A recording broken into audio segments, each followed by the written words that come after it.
The hardest fights need the safest weapons to make realistic medieval combat fights without killing your partners. But is it safe to spar with these? I am Dequitem, an armored fighter in non-choreographed night fights like those.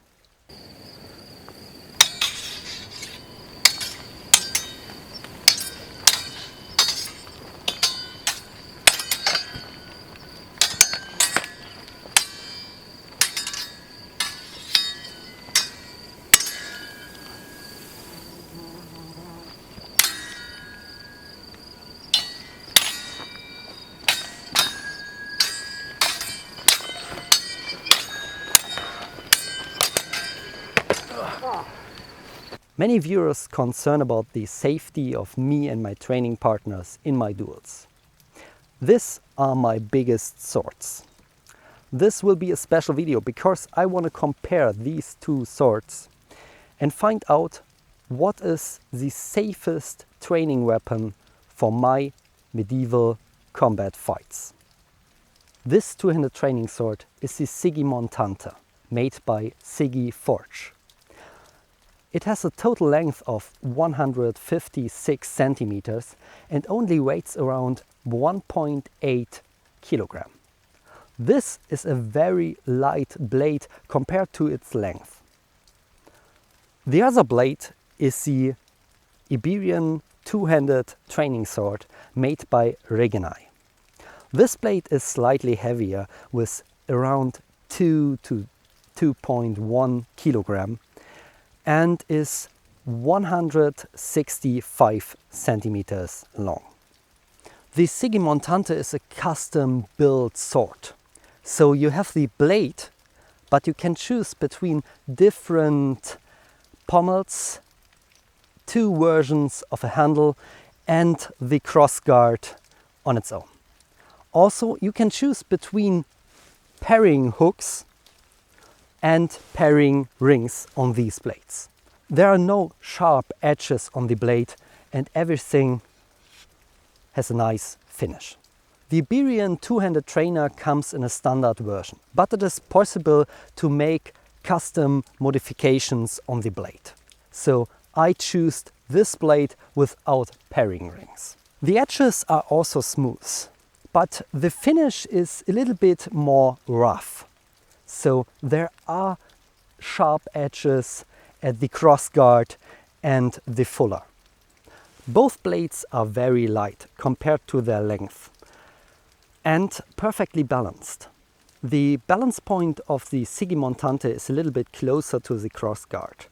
So the Iberian two-handed trainer hits a little bit harder than the Sigi Montante.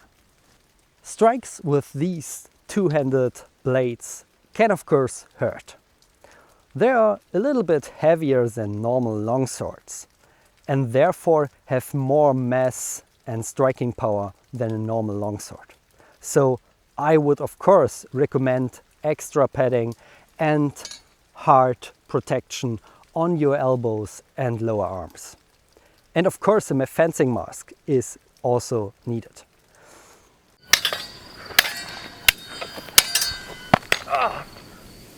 After our hard training with these two-handed swords, we had some bruises on the shoulders and other parts.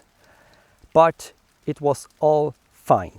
No one gets serious injured between our fights. Training with steel swords is always dangerous, but I don't think that these two blades are much more dangerous than typical steel longswords. Both blades are also made safe for thrusts.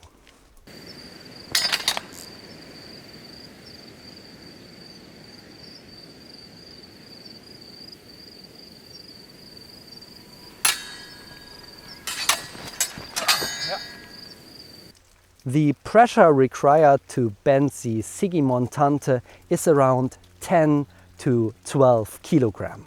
The tip of the blade is spatulated, so it will not penetrate HEMA gear.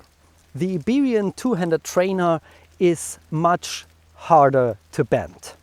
The pressure required to bend this blade is around 15 kilogram, and it will hurt much more.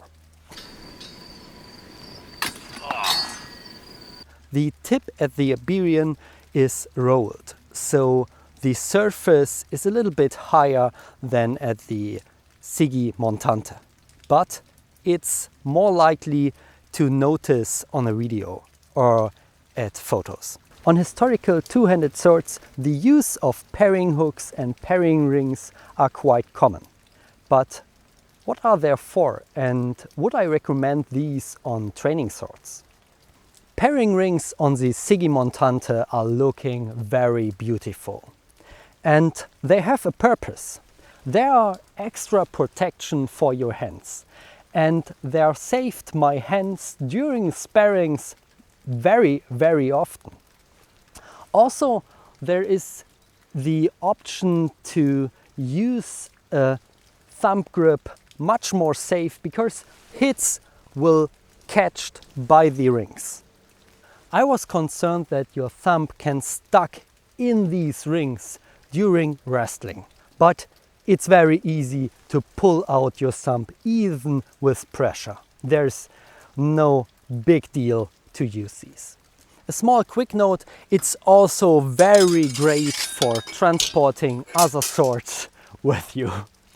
Like the paring rings, I also recommend the use of paring hooks on two-handed swords. On one hand, there are an extra guard on the blade and can pretty nice protect your head from incoming strikes if you're not fast enough to pull your blade up so that the cross guard can catch the opponent's blade. The paring hooks will catch the blade much faster, and you don't have to put your hands so high to protect your head.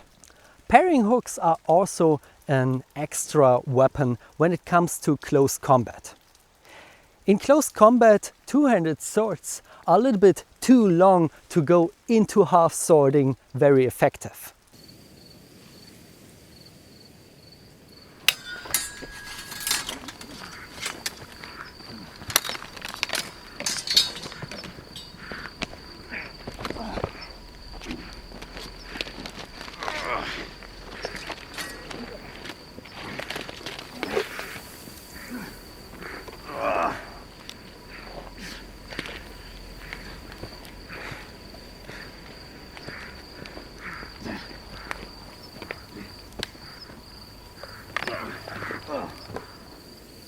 The paring hooks on both training swords are of course a little bit smaller than historical paring hooks, for safety reasons.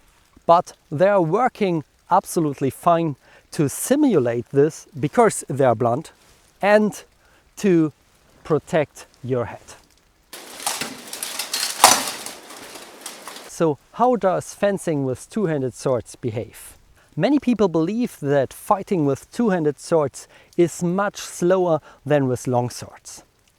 This is not absolutely true, because strikes and thrusts are at the same speed like with a long sword. But changing from one technique to another is a little bit slower, because the way of the tip to reach its target is a little bit longer on a longer blade. That means that fighting with two-handed swords is not much easier for your opponent, because the strikes and thrusts of your opponent can also hit very fast. But it's sometimes easier to react to your opponent and see the techniques, because the mass of the blade will turn your body if you're striking. And you have to strike in the right techniques. Often long swords are much more forgiving if you strike floppy techniques. A two-handed blade will be harder to control if you're using wrong techniques. So, in my experience, fighting with two-handed swords is a little bit more technical and much more beautiful to look at. And also the sound of striking two-handed swords is awesome.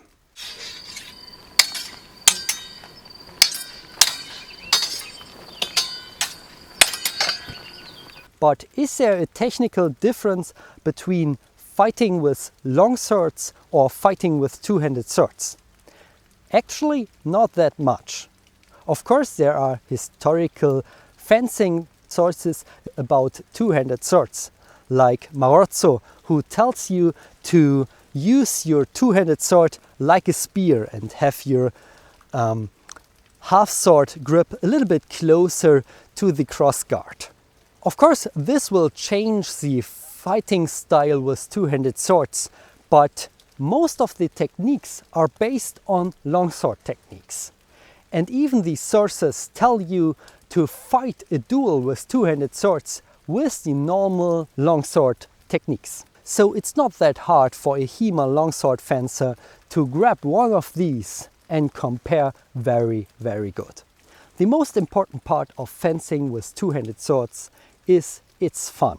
Strikes will feel more powerful and give you the feeling of fighting for your life. But if you're getting hit by these blades in HEMA gear, it will prevent you from getting seriously injured in nearly all cases. So what is the better two-handed training sword for safe sparring? First of all, both blades are beautiful, and I can recommend both of them. But if I have to choose between these two blades, I think for me personal, the Sigi Montante is the winner. The Sigi Montante is a little bit more beautiful and much lighter, and therefore more safe in strikes, and also have the better flex for thrusts. Then, thanks for watching, stay safe, don't kill your training partners, and bye bye.